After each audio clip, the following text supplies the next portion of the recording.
안녕하세요. 한국교통대학교 철도전기전자전공 김정원입니다. 네, 오늘은 미래차 특강으로 스마트 그리드와 모빌리티에 대해서 말씀드리겠습니다. 네, 저는 한국교통대학교 부교수 김정원입니다.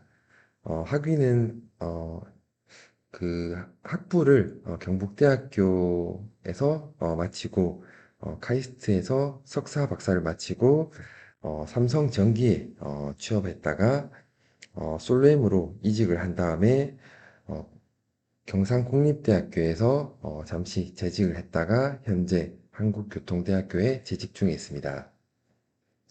자, 그래서 우리가 이제 스마트 그리드를 먼저 알아보기 위해서 이 전기의 생산과 잉여 전력에 대해서 먼저 살펴봐야 되겠죠.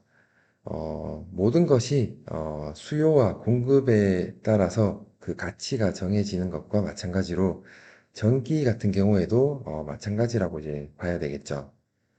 그래서 우리가 이제 전기가 소모되는 전력 소모량을 먼저 살펴보면 하루 동안 굉장히 좀 급격하게 이제 변화하고 있다라고 이제 볼 수 있겠죠. 그래서 먼저 2019년 같은 경우에는 새벽 시간에 굉장히 적은 에너지 소모를 보이다가 아침에 전력 소모량이 증가했다가 다시 낮 시간대 다시 잠깐 감소했다가 저녁 시간에 다시 굉장히 많이 증가하고 그리고 다시 야간이 되면은 전력 소모량이 이렇게 이제 감소했습니다. 근데 이게 이제 뭐 연도별로 조금씩 좀 차이가 나고 있지만 최근에는 요 이 낮 시간 동안은 전력 소모량이 굉장히 좀 적어졌다라는 거죠. 그리고 이 저녁 시간에는 마찬가지로 이 전력 소모량이 굉장히 많이 증가하고 야간 그리고 새벽 시간에는 마찬가지로 이제 전력 소모가 이렇게 적어지게 됩니다. 그래서 실제로 우리 그 미국 같은 경우에는 그 태양광 발전에 따라서 이 전력 생산이 많이 이루어지게 되는데 이 낮 시간대에 이 태양광 발전에 의한 전력 생산량이 가장 많게 되는데 실제로 전력의 수요는 가장 낮은 특징을 보이게 되고 저녁 시간에 또는 새벽 시간에는 생산이 좀 적게 되는데 실제로 여기서 보면은 전력 소모량이 가장 많은 시간과 전력 생산이 가장 많은 요 시간이 좀 차이가 나기 때문에 우리가 전력을 어디론가 잘 저장을 해야 된다라고 이제 생각을 할 수 있겠죠. 네, 그래서 이 스마트 그리드 같은 경우에는 어떻게 잉여 전력을 최소화할 거냐라는 게 이제 사실상 가장 중요한 것이고, 그리고 우리가 신재생 에너지로부터 전력을 어떻게 잘 생산할 거냐, 그리고 생산된 잉여 전력을 어떻게 잘 저장하느냐, 그리고 필요할 때 어떻게 잘 공급할 거냐, 이런 것들이 가장 이제 중요한 개념이라고 보시면 되겠죠. 그래서 여기 보시면 이 가운데 EMS라는 파트가 존재하게 되는데 EMS 같은 경우에는 전력을 매니지먼트 한다라고 이제 볼 수 있겠죠. 그래서 실제로 이 전력 생산이 현재 얼마나 많이 생산되느냐, 그래서 뭐 신재생 에너지에서 많이 생산되는지 아니면은 태양광에서 많이 생산되는지, 그리고 뭐 수력 발전소 또는 우리나라 같은 경우에는 네, 화력 발전소 그리고 원자력 발전소에도 많이 의존하고 있기 때문에 이렇게 전력이 현재 어디서 많이 생산되는지를 일단 잘 파악을 해야 되겠고 그리고 이 전력의 수요가 어디서 많이 발생되는지 뭐 산업 단지에서 생산 수요가 많은지 이 도시의 뭐 건물이나 상가에 많이 전력이 필요한지, 그리고 또는 뭐 가정이나 뭐 주택에 전력이 많이 필요하게 되는지를 잘 예측을 한 다음에 생산된 에너지를 필요한 곳에 잘 보내줘야 된다라고 이제 보시면 되겠죠. 그래서 결국 우리가 이 전력의 수요를 파악을 할 때 통계적인 정보도 많이 이제 뭐 활용을 하게 되겠고 순간적으로 예상하지 못하는 그런 수요가 존재하게 될 거고 또는 순간적으로 이 날씨가 이제 급변함에 따라서 뭐 예를 들어서 뭐 풍력 발전 같은 경우에는 순간적으로 바람이 좀 세게 불어가지고 뭐 전력 생산이 많아진다. 아니면은 아침엔 좀 흐린 날씨였다가 갑자기 낮에 날씨가 개면서 태양광 발전이 급격하게 많이 생산되는 뭐 이런 이제 순간적으로 좀 급변하는 것이 있기 때문에 이런 상황에 좀 잘 대처를 해야 된다라고 볼 수 있겠죠. 그래서 결과적으로 네, 이 EMS라는 시스템이 전체 전력 계통을 잘 감시를 하고 수요를 잘 예측해가지고 필요한 곳에 잘 보내줌으로 인해서 이 수요와 공급을 잘 밸런싱 해주는 균형을 잘 잡아주는 역할을 한다. 그래서 결과적으로 이 스마트 그리드라는 거는 이 전력의 수요와 공급을 적절하게 매칭을 시키고 추가적으로 예를 들어서 뭐 화력 발전이나 원자력 발전소에서 생산되는 전력량을 최소화하겠다라는 거죠.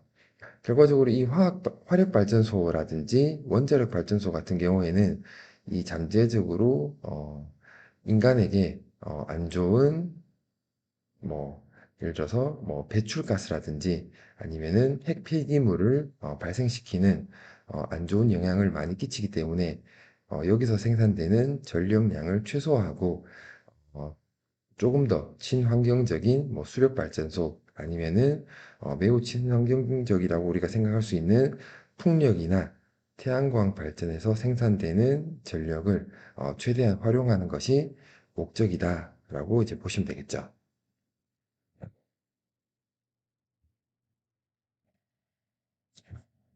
고전적인 전기 생산 중에서 이 수력 발전 같은 경우에는 그래도 조금 더 친환경적이다라고 이제 볼 수 있겠죠. 네, 수력 발전 같은 경우에는 이 물이 이제 존재하게 되는데, 이 물의 위치 에너지를 이제 활용을 한다는 거죠. 그래서, 우리가 이제 댐을 건설을 해가지고, 물을, 가둬 놓고, 이 수위가 이제 점점, 높아지게 만든 다음에, 어, 이 수위가 높아지게 되면, 이 물의 위치 에너지가 이제 점점 더 증가하게 되고, 그래서 다음과 같이, 댐의 수문을 열어주게 되면, 위치 에너지가 운동 에너지로 바뀌게 되고, 여기 발전기에 있는 이 터빈이, 어, 이 물에 의해서 터빈이 돌아가면서 회전 에너지가 결과적으로 전구 에너지로 만들어져 가지고, 네, 전력이 생산된다라고 볼 수 있겠죠. 그래서 실제로 이 수력 발전 같은 경우에는, 이 댐을 건설하는 그런 관점에서 봤을 때는, 어, 자연 환경을 좀 해치는, 그런 문제점이 좀 있긴 하지만, 그래도 댐을 한번 건설을 해 놓으면은, 그래도, 우리가 이제 뭐, 이산화탄소가, 많이 배출된다든지, 공해를 일으킨다든지, 뭐 그런 문제가, 상대적으로 좀 덜하다라고 볼 수 있겠죠. 그리고 특히 이제 수력발전소 같은 경우에는 잉여 에너지를 최소화할 수 있는 나름의 이제 장점이 이제 존재하게 됩니다. 어, 그래서 이제 전력 소모가 많이 일어나지 않은 뭐 낮 시간대 또는 야간에 여기 높은 데에서 물이 내려와 가지고 아래쪽 강으로 흘러 들어가게 되는데 우리가 이 아래쪽에 있는 강물을 다시 위로 끌어올릴 수 있다라는 거죠. 그래서 남는 전기 에너지를 활용을 해가지고 네, 하류에 있는 물을 네, 양수기를 통해서 다시 네, 상류 쪽으로 다시 물을 끌어올린 다음에 전력 소모가 많이 일어나는 또는 전력 수요가 많은 시간에 다시 이 물을 아래쪽으로 흘러내려 보내면서 다시 발전기를 돌려가지고 네, 발전을 하게 될 수 있다는 거죠. 그래서 나름 이제 잉여 에너지를 줄일 수 있는 못 쓰고 버려지는 전기 에너지를 최소화할 수 있는 장점이 있다. 그래서 수력 발전소 같은 경우에는 뭐 굉장히 효과적인 발전 시스템이다라고 이제 볼 수 있겠지만 최근에 기후 변화가 좀 심각해지면서 이 우리가 이제 예측할 수 없는 많은 비가 내린다든지 아니면은 비가 올 때가 됐는데 비가 한동안 너무 안 온다든지 가뭄이 발생한다든지 이런 이제 기후 변화에 따른 문제점이 좀 생기기 때문에 수력 발전에 의한 전력 생산이 조금 이렇게 예측하기 어려워지고 있다라고 이제 생각이 됩니다. 그래서 결국 이 수력 발전도 사실 뭐 굉장히 이제 중요한 역할을 하고 있지만 어, 네, 우리가 예측할 수 있는 네, 강수량이 제대로 나와주지 않기 때문에 어, 실제로는 최근에는 좀 이 이 전력의 공급이 원활하지 않은 뭐 이런 문제점도 존재한다라는 거죠. 그리고 이제 뭐 예를 들어서 뭐 비가 너무 많이 와가지고 댐이 넘쳐날 것 같다라고 하면은 네, 댐 위로 이제 물이 넘쳐 흘러버리면은 실제로는 이제 강 하류 쪽에서는 홍수가 날 수 있기 때문에 전력 에너지를 생산을 못하고 어, 강물을 이제 그냥 흘려보내야 되기 때문에 좀 이 강수량이 좀 균일하게 나와줘야 되는 필요성이 있다라고 볼 수 있겠죠. 그렇지만 우리가 이제 기후 변화를 우리가 원하는 대로 바꿀 수 없기 때문에 이런 문제점들도 존재한다라고 이제 볼 수 있겠죠.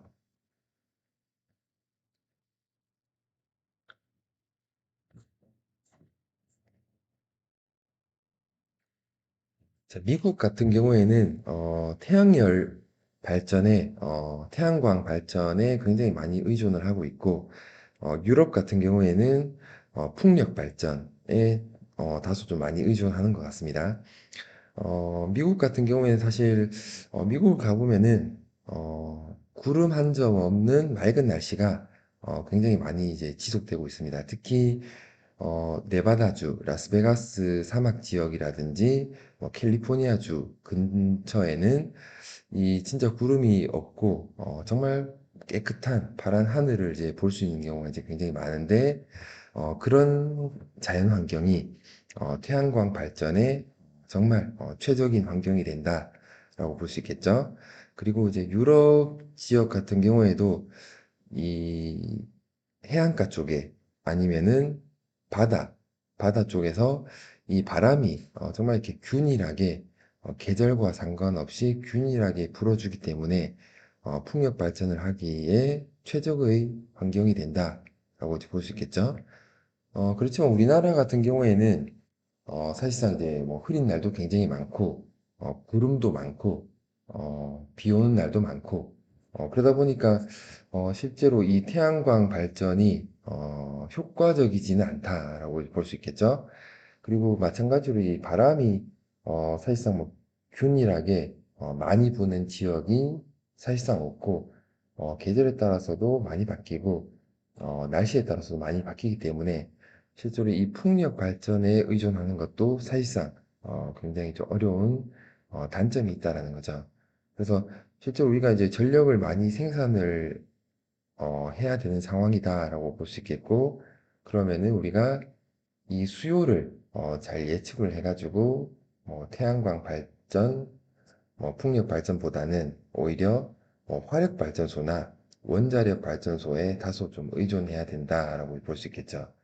그래서 실제로 우리가 이 생산된 전력 에너지를 떻게 잘 저장하냐라는 것이 굉장히 중요하겠죠. 그래서 우리가 태양광 발전을 위해서 태양광 패널을 굉장히 많이 이제 건설을 최근에 많이 했죠. 그래서 이렇게 많이 건설을 하다 보니까 맑은 날에는 전력이 사실 굉장히 많이 생산되다 보니까 이러한 생산된 전력을 저장을 해놓지 않으면은 흐린 날에는 전력이 당연히 이제 뭐 부족할 수 있겠죠. 그러다 보니까 이 생산된 전력 에너지를 잘 저장하는 것이 굉장히 중요하다라고 볼 수 있겠죠. 자, 그래서 에너지 저장 시스템이라는 거죠. 에너지 저장 시스템 같은 경우에는 우리가 뭐 쉽게 얘기하면은 배터리다라고 이제 볼 수 있겠죠. 배터리인데 굉장히 많은 배터리를 한 곳에 모아놓고 생산된 전력 에너지를 저장한다라는 거죠. 그래서 보시는 그림처럼 이 ESS, 네, 에너지 저장 시스템 같은 경우에는 우리가 뭐 ESS라고 부르게 되는데, 네, 에너지 스토리지 시스템, 네, 에너지 스토리지 시스템이라고 해가지고 내부 구조를 보면은 대부분의 자리를 이 배터리가 차지하고 있다라는 거죠. 그래서 결과적으로 이 전력이 너무 많이 생산되면 네, 제어 시스템에서 처리를 해서 배터리로 충전이 되게 하고 어, 전력이 잘 생산되지 않지만 수요가 많다라고 하면은 배터리에 충전된 전력 에너지를 다시 대통으로 내보내도록 이렇게 이제 제어를 한다라고 볼 수 있겠죠. 그래서 실제로 이제 ESS 시스템이라는 게 굉장히 이제 중요하다라고 볼 수 있겠죠. 그래서 스마트 그리드를 우리가 이제 특히 우리나라에서 잘 활용하기 위해서는 ESS 시스템이 굉장히 중요하다라고 보시면 되겠네요. 그래서 우리가 ESS 에너지 저장 시스템을 활용하는 측면에서 봤을 때 먼저 네, 피크 컷, 네, 피크 컷이라고 하면은 네, 전력 수요가 가장 많은 네, 시간대에 에너지 스토리 시스템, 네, 에너지 저장 시스템으로부터 전력을 공급할 수 있기 때문에 실제로 발전소에서 생산돼야 되는 전력이 줄어든다. 네, 피크를 컷한다라고 볼 수 있겠죠.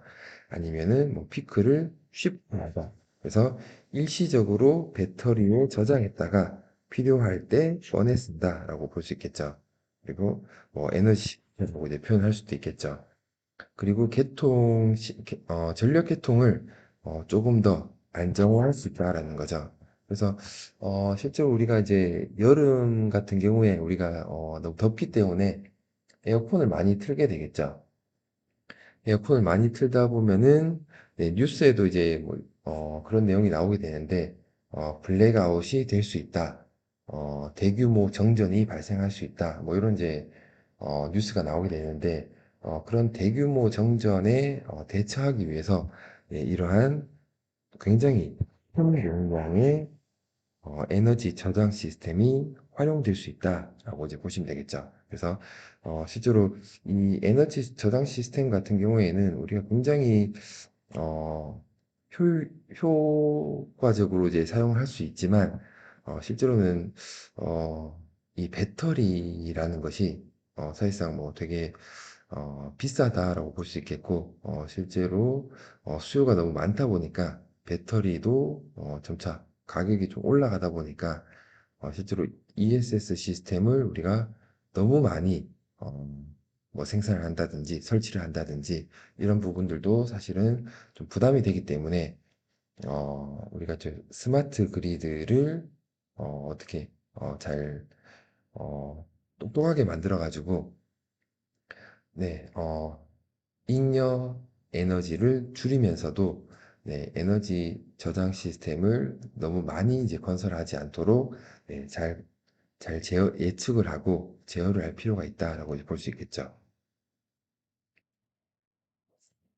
최근에는 가정에서도 이 태양광 이 발전 설비가 이제 설치가 되다 보니까 어, 이 태양광 발전이 낮 시간에 이제 많이 이루어지기 때문에 보통 우리가 저녁 시간에 가장 많은 이제 전력 소모를 하게 되기 때문에 낮 시간에 생산된 전력 에너지를 네, 저장하기 위해서 네, 가정용 에너지 저장 시스템이 뭐 다음과 같이 출시되고 이 가정에 소용량으로 설치되는 경우가 최근 좀 많아지게 됩니다. 그래서 실제로 ESS 시스템을 설치를 하게 되면 실제로 전기료를 절약할 수 있다라는 거죠.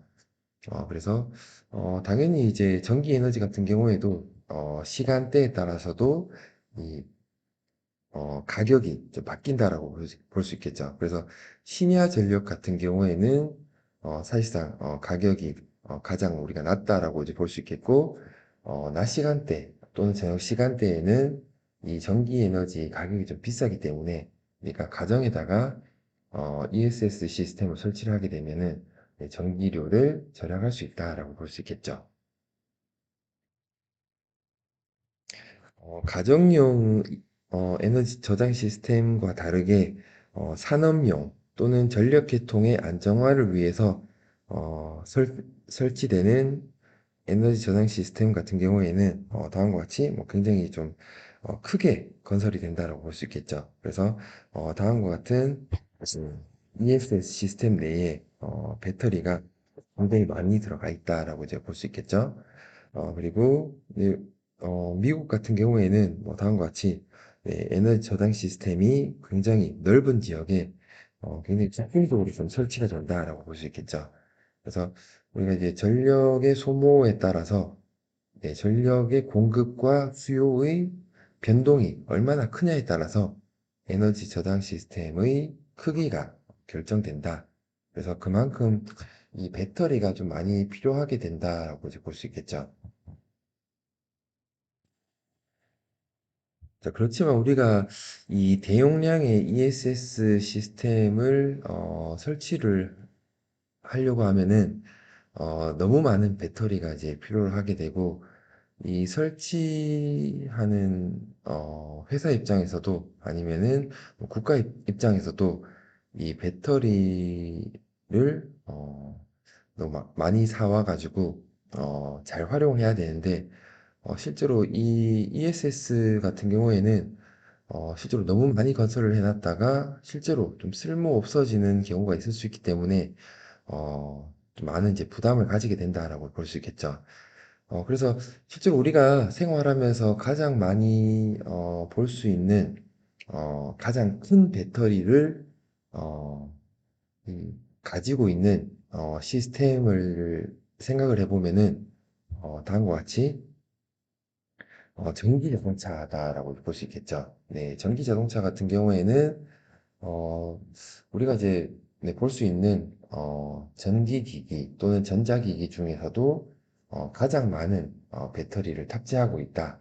가장 높은 용량의 배터리를 탑재하고 있다라고 볼 수 있겠죠. 그래서 다음과 같이 뭐 차량 하부, 네, 보통 차량 하부에 이제 많이 설치가 되는데, 네, 차량 하부에 설치가 되는데, 네, 굉장히 큰 배터리가 사용이 된다라는 거죠.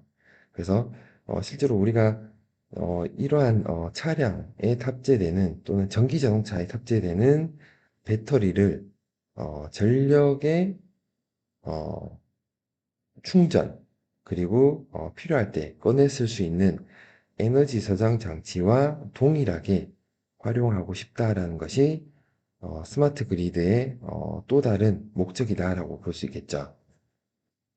그래서 우리가 이제 전기 자동차라고 하면은 실제로 이게 얼마나 친환경적이냐라는 고민을 좀 해볼 수 있겠죠.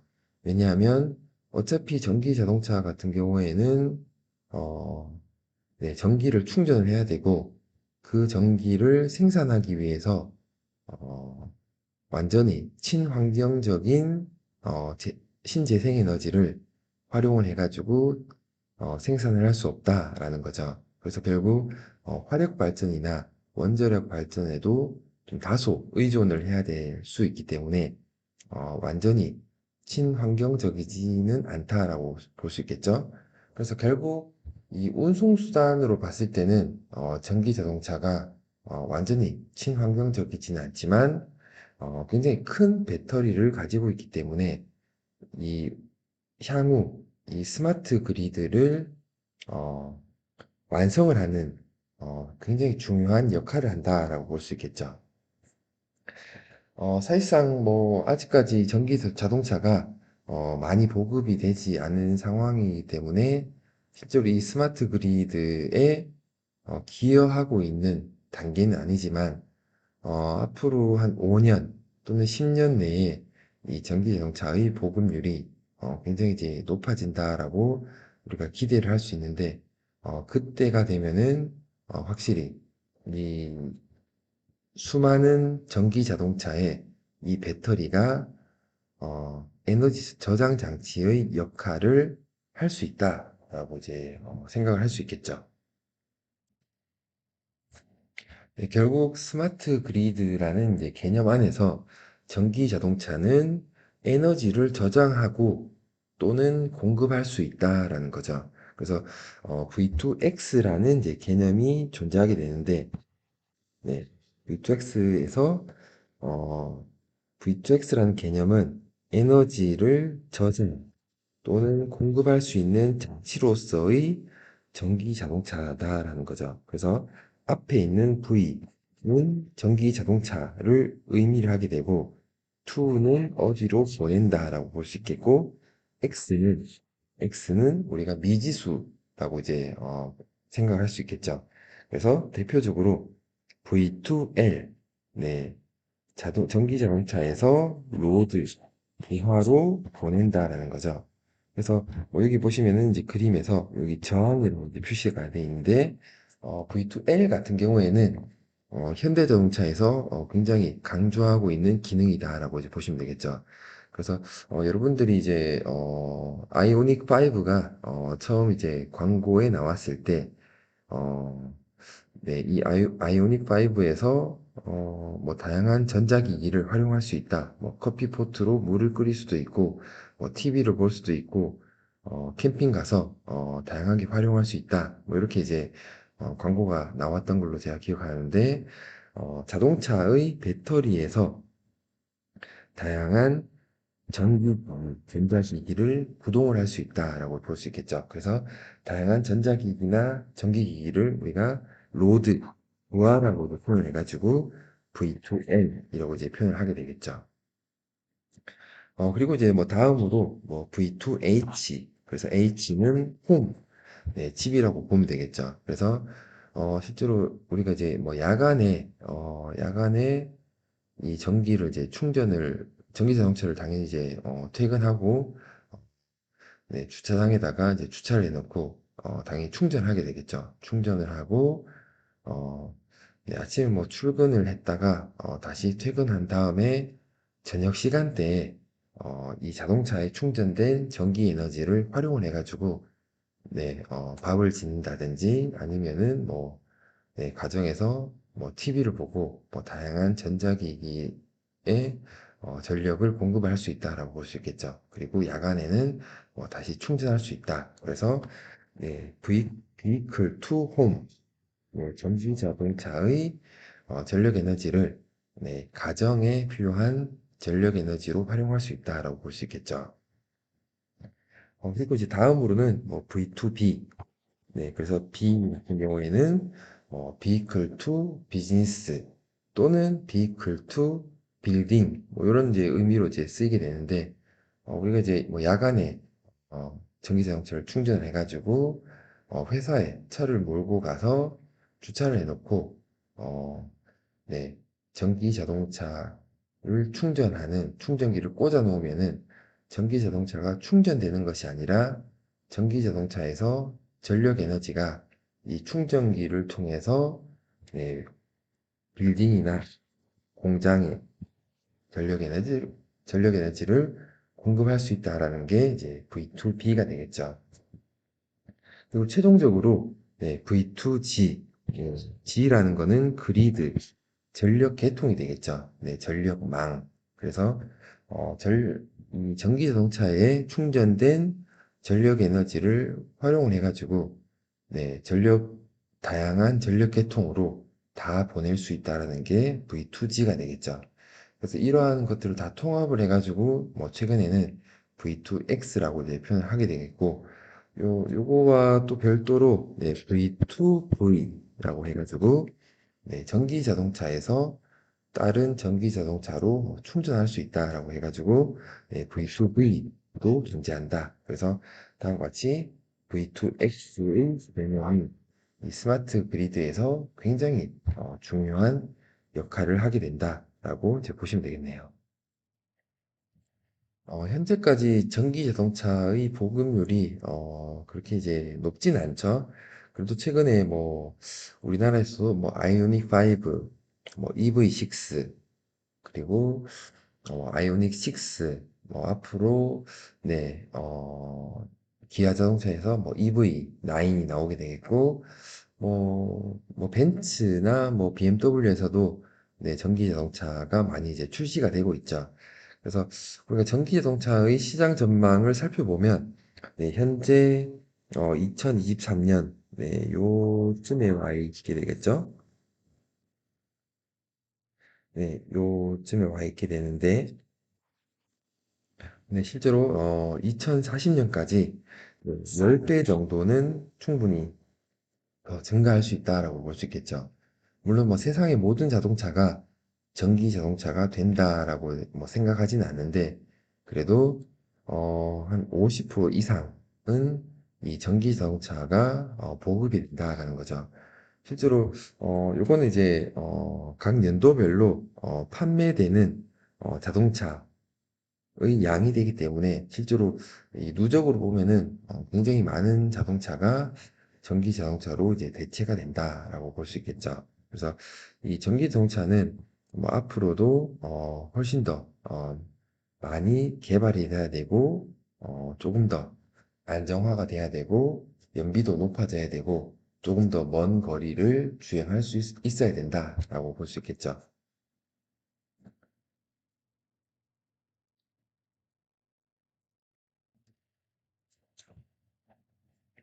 네, 우리나라에서 이제 생산되는 대표적인 전기 자동차라고 하면은 아이오닉 5 또는 기아 자동차의 뭐 EV6가 되겠죠.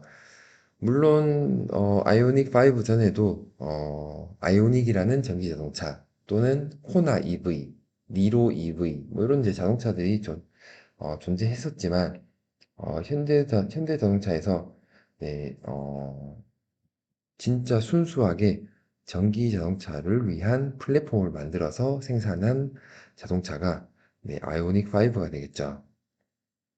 네, 그래서 아이오닉 5 다음으로 네, 아이오닉 6 그리고 아이오닉 7이 곧 출시가 될 거고 네, 다음과 같이 네, SUV 형태로도 개발이 된다라고 보시면 되겠죠. 그래서 다양한 전기 자동차가 이제 출시가 되면서 수요 전기 자동차에 대한 수요도 조금 더 이제 증가하고 있고 어, 뭐전 세계적으로 이 모든 나라에서 뭐 5년 뒤, 뭐 또는 10년 뒤에는 가솔린이나 디젤 연료를 사용하는 내연기관 자동차를 더 이상 만들지 않겠다라는 전기 자동차 회사들이 많이 늘어나고 있습니다. 그래서 이 전기 자동차의 보급이 확대되는 것은 누구도 이제 부정을 할 수는 없겠죠. 그렇지만 이게 시기가 얼마나 당겨지느냐, 얼마나 늦춰지느냐, 이런 거는 이제 전기차 같은 경우에는 이 항상 충전이 문제가 되기 때문에 사람들이 아직까지는 좀 많이 꺼려하는 부분이 있다라고 이제 볼 수 있겠죠. 그래서 기존의 내연기관 자동차 같은 경우에는 실제로 이제 기계 시스템이 주로 탑재가 됐고 이 전기 자동차 같은 경우에는 대부분 전기 시스템 또는 전력 시스템이 탑재가 된다라고 볼 수 있겠죠. 그래서 뭐 예전에는 엔진이 이제 내연기관 자동차 같은 경우에는 엔진이 가장 이제 중요한 역할을 한다라고 이제 볼 수 있겠지만 이 전기 자동차 같은 경우에는 전기 모터가 탑재가 된다라고 볼 수 있겠죠.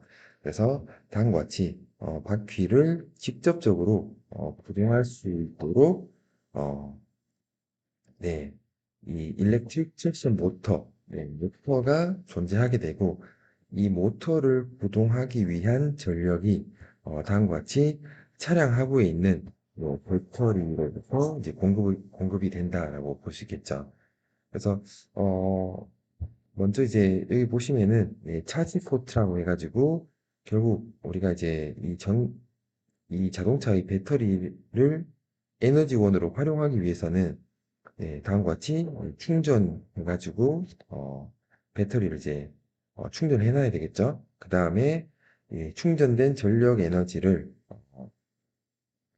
모터를 구동하기 위한 전원으로 안정된 전원으로 바꾸기 위해서 다음과 같이 DC 컨버터 이것도 HDC라고 이제 부르기도 하는데 고전압의 DC 전압 안정된 DC 전압으로 이제 바꿔준다라고 볼 수 있겠죠. 이렇게 이제 DC로 바꿔준 다음에 인버터를 활용해가지고 교류 전압으로 다시 바꿔줘서 이 모터를 구동한다라고 볼 수 있겠죠. 그래서 주요 전력 흐름은 이 벨터즈부터 HVC를 거쳐서 인버터를 거치고 모터를 거쳐서 실제로 바퀴가 회전할 수 있다라고 볼 수 있겠죠.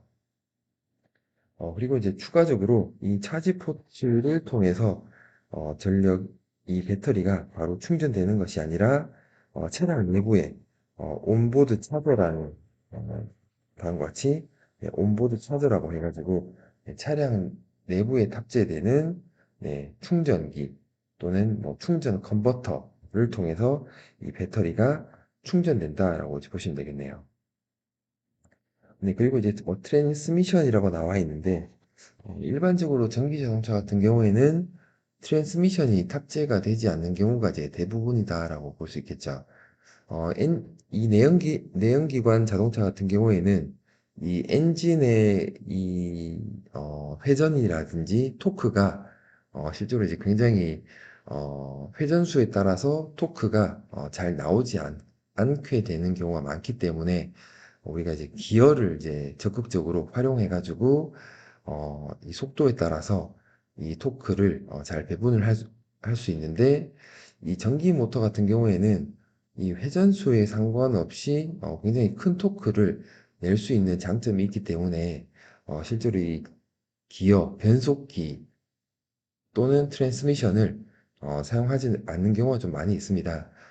그렇지만 뭐 고급차, 뭐 스포츠카, 뭐 예를 들어서 뭐 포르쉐 같은 경우에는 이 트랜스미션이 탑재되는 경우가 있다라고 이제 보시면 되겠네요.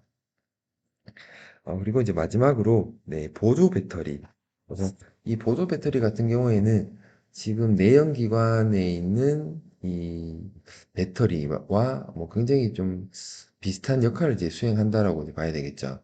왜냐하면 이 전기 자동차에 탑재되는 뭐 시스템, 전자 시스템, 뭐 제어 시스템 같은 경우에 어 12V 정도의 낮은 전압 레벨을 사용하기 때문에 이 전기 자동차 전체를 구동하기 위해서는 제어하기 위해서는 다음과 같이 저전압이 필요할 수 있게 되겠고 그래서 다음과 같이 배터리가 탑재되고 실제로 이 LDC라는 컨버터를 통해서 유연한 배터리로부터 다시 저전압 배터리가 충전되는 것과 동시에 다양한 전자 시스템에다가 전력을 공급한다라고 보시면 되겠죠.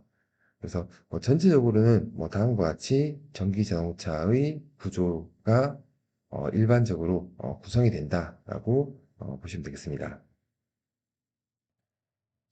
그래서 전기 자동차 같은 경우에는 이 배터리가 굉장히 이제 중요한 역할을 하게 되겠고 이 배터리를 이제 가장 많이 이제 공급하는 회사가 뭐 우리나라에서는 LG화학, 뭐 지금은 이제 LG 에너지 솔루션이라는 회사로 이제 이름을 바꿨고 그리고 뭐 우리나라에서 뭐 삼성, SDI 그리고 SK에서 이제 배터리를 이제 많이 생산을 하고 있죠. 그렇지만 중국 쪽에서 최근 이제 뭐 굉장히 많은 배터리를 이제 생산하고 있죠. 대표적으로 CATL이라는 회사, CAT이라는 회사가 가장 좀 앞서 나가고 있고, 또 중국의 BYD, 네, Beyond Your Dream이라는 이제 약자를 이제 BYD로 만들어가지고, 네, 요 두 회사가 중국 회사인데 굉장히 많은 배터리를 생산을 하고 있고 공급하고 있습니다. 그리고 뭐 일본 회사 파나소닉 같은 경우에도 어, 소, 어, 다소 이제 좀 작은 어, 좀 적은 배터리를 좀 공급하고 있고, 뭐 최근에 테슬라에서도 기가팩토리라는 배터리 공장을 만들어 가지고 많은 배터리를 이제 공급을 하려고 하고 있죠. 테슬라 같은 경우에는 네, 자체적으로 뭐 전기 자동차에 탑재되는 배터리를 생산하기도 하지만 네, 자체적으로 이 건설한 ESS 시스템에도 이 배터리를 공급하기 위해서 굉장히 많은 배터리를 생산하고 있다라고 볼 수 있겠죠. 그래서 뭐 전 세계적으로 봤을 때 가장 많은 배터리를 생산하고 있는 국가는 중국이다라고 이제 생각하시면 될 것 같고, 그 다음으로는 우리나라가 배터리 생산을 많이 하고 있다. 이렇게 보시면 되겠네요. 그래서 사실상 뭐 굉장히 다양한 자동차 회사가 있고 이러한 자동차 회사들이 하이브리드 자동차를 거치는 경우도 있고 바로 전기 자동차로 바뀌는 경우도 있지만 아무튼 굉장히 많은 자동차 회사에 다양한 회사의 이 배터리가 활용이 되고 있다. 네, 대표적으로 CAT, BYD, 네, LG 에너지 솔루션, 그리고 삼성 SDI, SK 이노베이션 이런 회사가 가장 많은 배터리를 공급하고 있다. 이렇게 보시면 되겠습니다. 그래서 이 전기 자동차에서 이제 배터리의 용량이 좀 많이 커져야 된다라고 이제 생각할 수 있는데 지금 현재 생산되는 자동차 같은 경우에는 어, 한 번 충전으로 최대 갈 수 있는 거리가 대략적으로 뭐 한 4, 500km 정도 된다라고 이제 어, 이 광고도 하고 있고 사양에도 이제 그렇게 나와 있지만 실제 우리가 주행을 했을 때는 대략적으로 한 300km 정도밖에 이제 뭐 가지 못한다라고 이제 볼 수 있는데 실제로 이제 사람들이 조금 더 이제 편안한 마음으로 전기 자동차를 이제 운행하기 위해서는 최소 한 500km 정도는 주행할 수 있어야 된다라고 볼 수 있겠죠. 그러다 보니까 이제 다음과 같이 이 네, 최대 마일리지 500km를 달성하기 위해서 배터리 용량이 점점 더 커져야 된다라고 볼 수 있겠죠. 그래서 이 배터리의 용량이 실제 전기 자동차의 주행 거리를 직접적으로 이제 결정하기 때문에 배터리 용량이 굉장히 중요하다라고 볼 수 있겠죠. 그래서 이 배터리도 이제 점점 더 성능이 이제 좋아지고 있고 새로운 어, 물질을 이제 활용해 가지고 조금 더 충전량을 늘리고 무게는 가볍게 하고 네, 가격도 낮추고 뭐 이런 이제 노력을 이제 많이 하고 있습니다. 그래서 지금 현재는 대부분 이제 리튬 이온 배터리가 가장 많이 활용이 되고 있고 네, 앞으로는 이제 뭐 솔리드 스테이트 배터리라고 해가지고 무게도 낮고 충전량은 조금 더 많고 그래서 결과적으로 한 번 충전으로 어, 먼 거리를 긴 거리를 갈 수 있는 전기차 자동차가 개발된다라고 볼 수 있겠죠. 그렇지만 이 배터리 용량이 이제 증가한다라는 거는 우리가 또 반대로 생각을 해보면은 충전 시간이 증가한다라는 이제 단점이 있다라고 볼 수 있겠죠. 사실상 최근에 이제 뭐 아파트 같은 경우에도 이 전기자동차 충전기가 대부분 다 뭐 몇 개씩 이렇게 설치가 되고 있는데 실제로 이 충전 때문에 이 입주민 간에 분쟁이 발생하는 경우가 좀 많이 있다라는 거죠. 그래서 뭐 아파트 같은 경우에는 우리가 이제 뭐 퇴근을 해가지고 네, 전기 자동차를 충전하는 주차 구역에 주차를 한 다음에 충전기를 꽂아 놓고 밤새도록 이렇게 충전을 하다 보면은 실제로 이제 충전을 하지 못하는 그런 자동차가 이제 생기게 되고 그러다 보니까 이제 분쟁이 발생하게 되는 거죠. 그래서 결국 이 전기 자동차 같은 경우에는 우리가 내연기관 자동차 같은 경우에는 기름을 넣는다, 뭐 주유를 한다라고 하면은 실제로 한 뭐 10분, 한 5분 정도면은 뭐 대부분 다 이제 주유가 끝나는데 이 전기 자동차 같은 경우에는 네, 급속 충전을 하더라도 한 30분, 뭐 길게는 뭐 1시간이 걸리게 되고 이 좀 완속 충전기를 사용한다라고 하면은 한 8시간 또는 10시간 정도 이제 소요가 되기 때문에 이 충전에 대한 불편함이 굉장히 커지게 된다라고 볼 수 있겠죠. 그래서 결국 이 전기 자동차에 대한 이 시장성뿐만 아니라 이 전기 자동차를 이제 충전하기 위한 네, 충전기, 급속 충전기에 대한 시장도 굉장히 이제 커진다라고 봐야 되겠죠. 지금 현재는 사실 이 전기 자동차의 보급이 뭐 얼마 되지 않았지만 충전소가 뭐 그렇게 이제 많지가 않죠. 그렇지만 이제 전기 자동차가 앞으로 한 10배 정도 더 많아진다라고 하면은 이 충전기가 전기 자동차 충전기가 또는 전기 자동차 충전소가 훨씬 더 많이 설치되고 건설되어야 된다라고 볼 수 있겠죠. 그래서 사실상 이제 전기 자동차는 충전이 굉장히 좀 핵심적이다라고 볼 수 있겠죠. 그리고 우리가 그 스마트 그리드를 생각을 해보면은 전기 자동차의 충전도 중요하지만 다시 전기 자동차에서 이 전력 에너지를 다시 빼갈 수 있는 양방향 충전기. 네, 그래서 전기 자동차에서 다시 전력을 공급할 수 있게 만들어주는 양방향 충전기 같은 경우에도 이 수요가 굉장히 많이 필요하게 된다라고 볼 수 있겠죠. 그래서 현재까지 이 전기 자동차 충전기 같은 경우에는 어, 단방향, 즉 자동차를 충전하는 용도로만 쓰이고 있지만 향후에 이제 스마트 그리드로 발전하기 위해서는 이 충전기가 네, 전기 자동차를 충전하기만 하는 것이 아니라 반대로 전력을 전기 자동차에서 네, 그리드 쪽으로 공급할 수 있도록 충전기가 개발되고 어, 설치가 돼야 된다. 이렇게 보시면 되겠죠.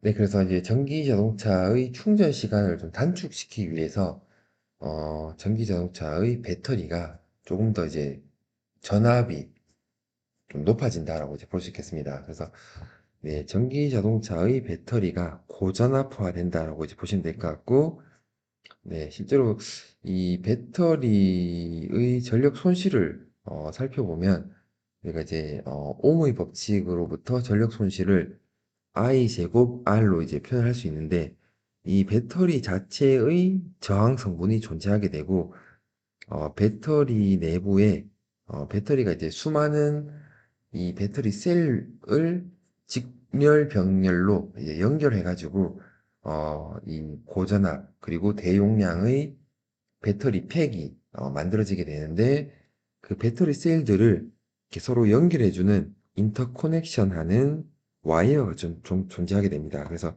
이 그림에서 보시면은 다음과 같이 네, 배터리 셀들이 있고 이렇게 와이어 본딩으로 이 셀 간의 연결이 이제 이루어지게 됩니다. 그래서 이런 식으로 이제 직렬로 연결되고 요 라인을 통해서 이제 병렬로 연결된다라고 볼 수 있겠죠. 그래서 실제로 우리가 이제 뭐 전기 자동차에서 전력 에너지를 이렇게 뭐 뽑아 쓰는 상황 또는 전기 자동차를 충전하는 경우, 배터리를 충전하는 경우에 여기 이제 보시는 요 와이어에서 이 저항 성분이 커진다라고 하면은 실제로 이 충전 효율이 이제 좀 낮아진다라고 볼 수 있겠죠. 그래서 너무 많은 전류를 충전하게 되면은 이러한 이제 뭐 와이어 또는 배터리에서 이제 발열이 좀 심해지기 때문에 충전이 잘 안 되거나 예, 충전 효율이 너무 낮아지기 때문에 배터리를 조금 더 이제 고전압화 시킨다라고 보시면 되겠죠.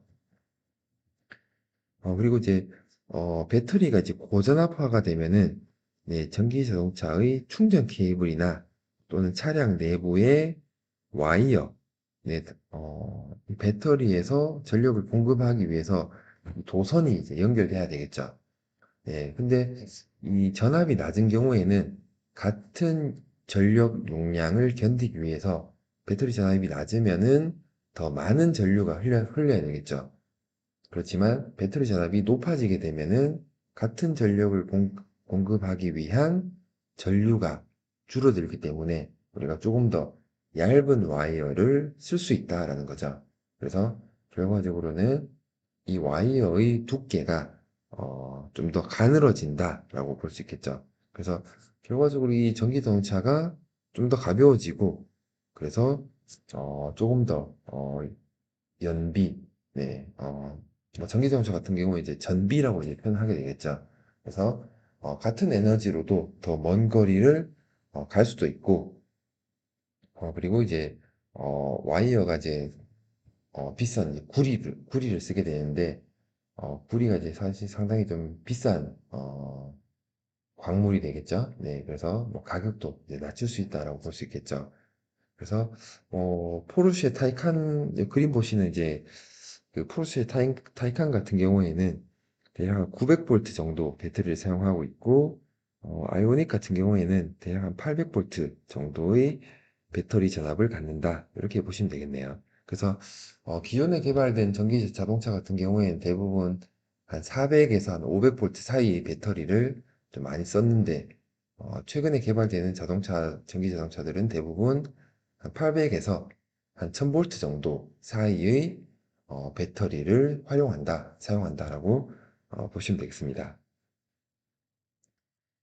네, 그래서 이제 보시는 그림처럼, 네, 이 전기 자동차의 배터리 팩 같은 경우에는, 다음과 같이 이 수많은 배터리 셀들이 직병렬로 이제 연결되는데, 어, 병렬 연결된 배터리의 수를 줄이고, 다음과 같이 이제 직렬로 연결하게 되면은, 훨씬 더 이제 높은 전압을 만들 수 있게 되고, 이 경우에 조금 더 충전을 빨리 할 수 있다라고 여러분들이 하시면 되겠습니다. 그래서 어떻게든 이 전기 자동차를 빠른 시간 내에 충전을 해가지고 실제로 이 사용자의 충전에 대한 불편을 덜어주는 것이 이 전기 자동차의 보급을 좀 더 앞당길 수 있다라고 생각을 하시면 되겠습니다. 전기 자동차 같은 경우에는 이제 도로 위를 이제 달리기 때문에 2차원의 평면에서 이 주어진 공간 내에서 이 자동차가 이제 운행이 돼야 되는데 실제로 이제 이 교통체증이 이제 뭐 굉장히 좀 심하다고 이제 볼 수 있겠죠. 그래서 다음과 같이 이제 도심의 이 혼잡성을 피해 가지고 다음과 같이 네, 도심에서도 이 저공 비행을 하는 이 항공 모빌리티가 이제 개발이 되고 있다라고 볼 수 있겠죠. 그래서 뭐 현대자동차 같은 경우에도 이 항공 모빌리티에 대한 개발을 굉장히 좀 서두르고 있다라고 볼 수 있겠죠. 그래서 이 항공 모빌리티의 시장 전망을 한번 살펴보면 지금 뭐 2023년 정도를 봤을 때 항공 모빌리티가 굉장히 좀 미미한 수준이지만 2040년 정도가 되면은 지금보다 한 뭐 10배에서 20배 이상 항공 모빌리티가 개발이 되고 실제로 이제 운행이 된다라고 볼 수 있겠죠. 사실 우리가 이제 영화에서 보던 뭐 도시 내부에서 이 빌딩을 좀 피해 가지고 날아다니는 그런 소형 비행기들이 굉장히 많아질 수 있다라고 볼 수 있겠죠. 그래서 사실상 우리가 상상하는 것보다 미래가 이제 뭐 굉장히 좀 빨리 다가오는 경향이 있는데 진짜 앞으로 한 10년 내에는 어쩌면 이제 도심 내에서 소형 비행기들이 조금씩 날아다니는 것을 이제 여러분들도 이제 보실 수 있겠네요. 이 항공 모빌리티의 종류에 대해서 한번 살펴보겠습니다.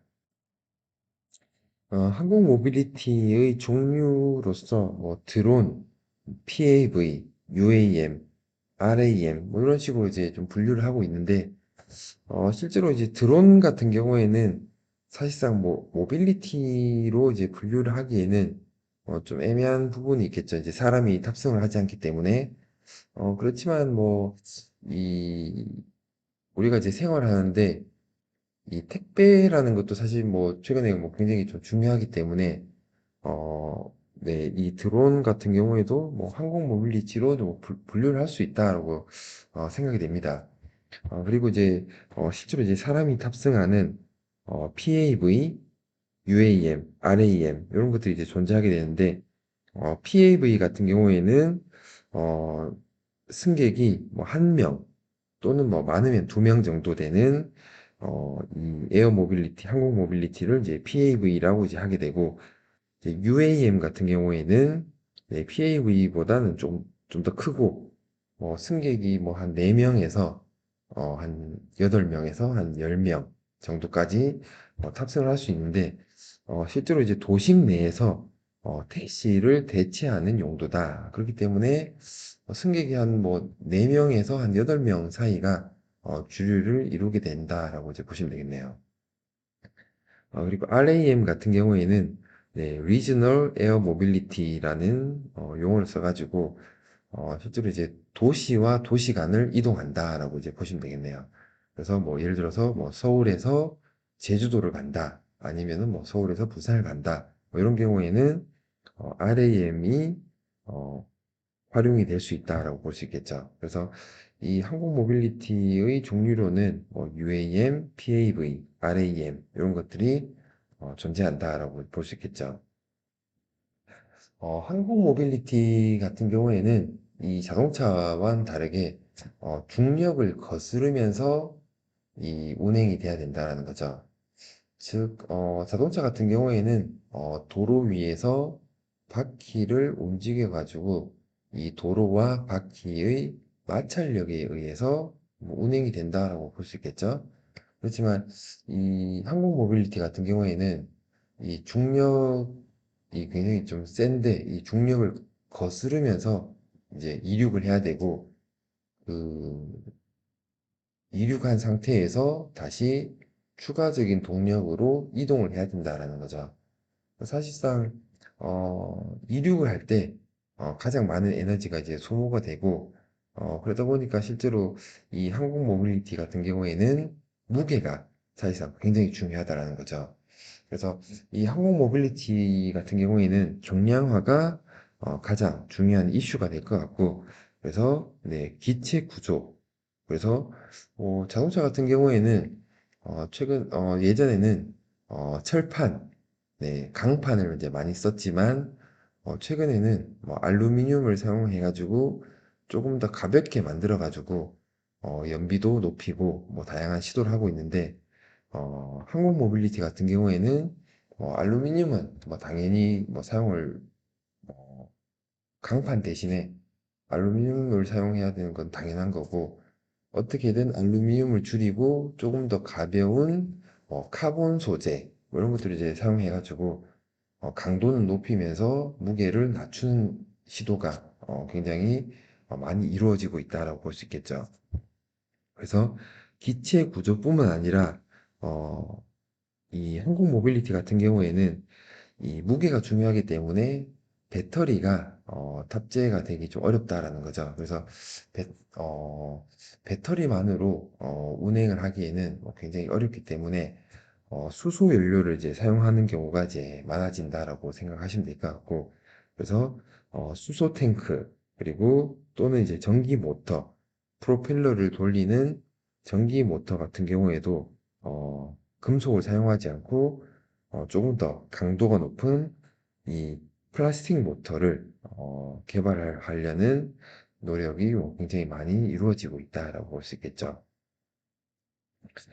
그리고 이제 뭐 다른 모빌리티 이동 수단으로 봤을 때 이 전기철도 우리가 뭐 KTX라는 이 고속철도를 최근에 뭐 많이 이용하고 있는데, 이 전기철도 같은 경우에는, 어, 네, 굉장히 이제 중요한 운송수단이 되겠고, 어떻게 이제 뭐 속도를 높이냐, 지금 현재 KTX 같은 경우에는 최대 속도가 한 300km per hour 정도 되는데, 앞으로 향후에는 네, 500km per hour 이상으로 이제 뭐 속도를 높이려는 연구가 많이 이루어지고 있다라고 볼 수 있겠죠.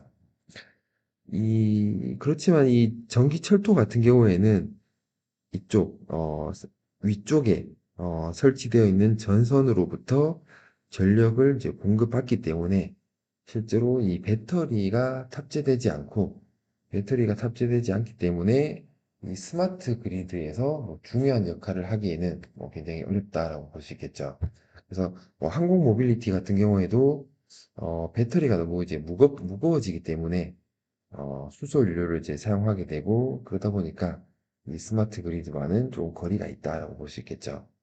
그리고 선박 같은 경우에도 이 선박에서 이 내뿜는 매연이 이제 뭐 굉장히 많다라고 볼 수 있겠고 그러다 보니까 이제 선박 같은 경우에도 이제 조금 더 이제 친환경으로 가려는 노력이 이제 많이 필요하다라고 볼 수 있겠죠. 그렇지만 이 선박 같은 경우에도 어, 이 굉장히 많은 전력 에너지를 소모를 해야 될 거고, 그러다 보니까 이 배터리를 너무 많이 이제 탑재를 하기가 어렵다는 거죠.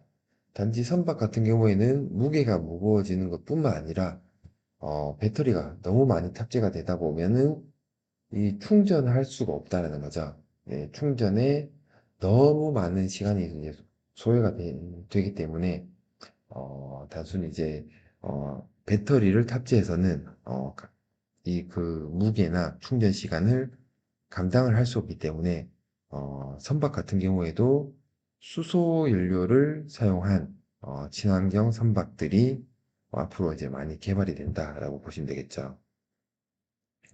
그래서 이 수소 연료를 사용하는 것을 우리가 뭐 수소 연료 전지다라고 이제 부르고 있는데, 우리가 이제 기본적으로 이 물을 전기 분해를 하게 되면은, 어, 다음과 같이 수소와 산소가 생성이 된다라는 거죠. 그래서 우리가 물과 전기를 공급을 하게 되면 수소와 산소가 만들어지는데, 이걸 이제 반대로 활용하게 되면, 예, 수소와 산소를 공급하게 되면은 전기가 발생이 되고 물이 만들어진다라고 볼 수 있겠죠.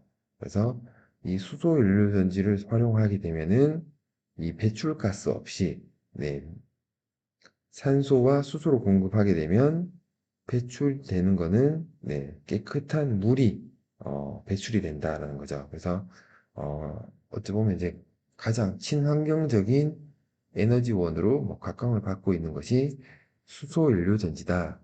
하이드로전 퓨얼셀이다라고 이제 보시면 되겠네요. 그렇지만 뭐 현재 이 수소를 이제 생산해야 되겠죠. 수소 연료전지를 구동하기 위해서는 수소와 산소가 필요하게 되는데, 산소는 이제 공기 중에 많이 있지만, 수소 같은 경우에는 우리가 추가적으로 생산을 해가지고, 수소 탱크에 담아가지고 다녀야 된다는 거죠. 그래서 이 수소를 생산하는 세 가지 방법이 있는데 그레이 수소, 블루 수소, 그린 수소 뭐 이렇게 이제 일반적으로 이제 부르게 되겠죠.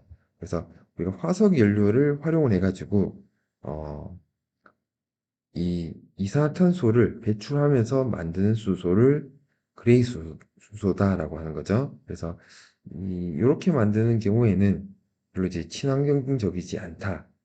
그래서 네, 온실가스 배출량이 다소 좀 많다라고 볼 수 있겠죠.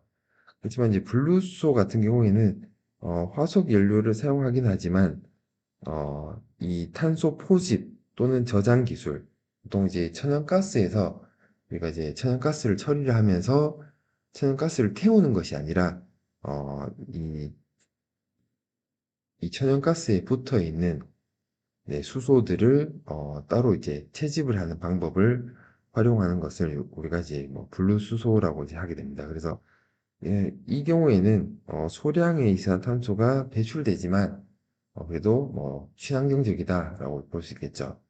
그리고 이제 그린 수소 같은 경우에는 실제로 이 물을 전기 분해를 해서 만들기 때문에 어, 실제로 이 온실가스, 즉 이산화탄소가 전혀 되지 않기 때문에 가장 친환경적이다라고 볼 수 있겠죠. 그래서 결과적으로 우리가 친환경적인 에너지원으로서는 이 그린 수소를 만드는 이러한 공정을 활용해야지 가장 친환경적인 에너지원으로서 네, 수소 연료 전지를 활용할 수 있다라고 보시면 되겠습니다.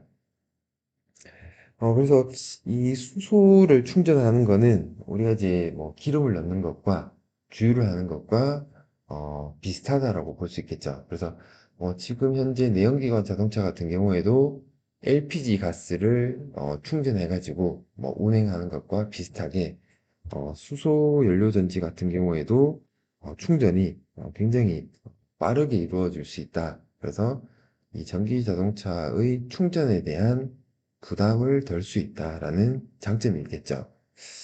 그렇지만 이 하이드로젠 fuel cell, 네, 수소 연료전지를 활용하게 되면은 상대적으로 우리가 이제 스마트 그리드를 완성하는 입장에서는 조금 더 이제 거리가 있다라고 볼 수 있겠죠.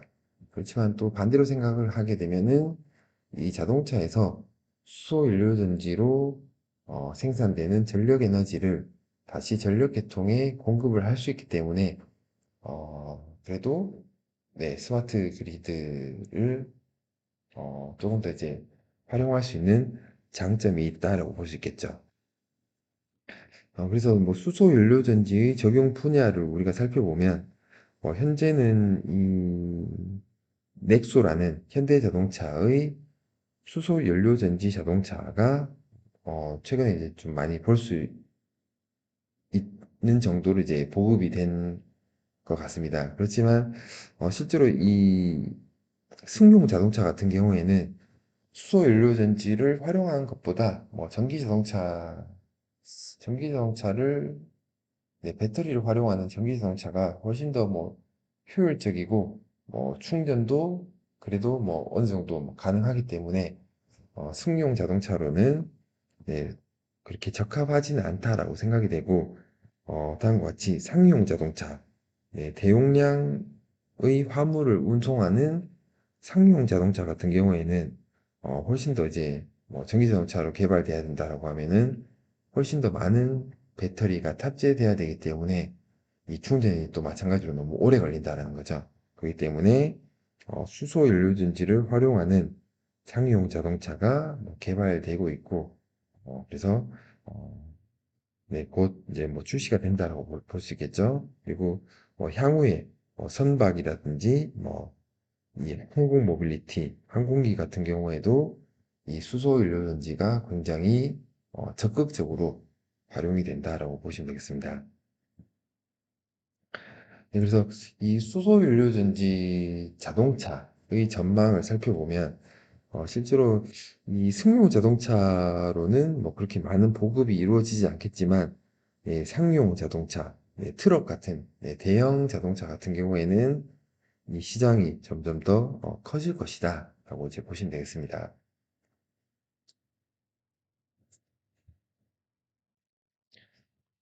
네, 그래서 우리가 이제 수소 연료전지 자동차의 내부 구조를 살펴보면 이제 다음과 같습니다.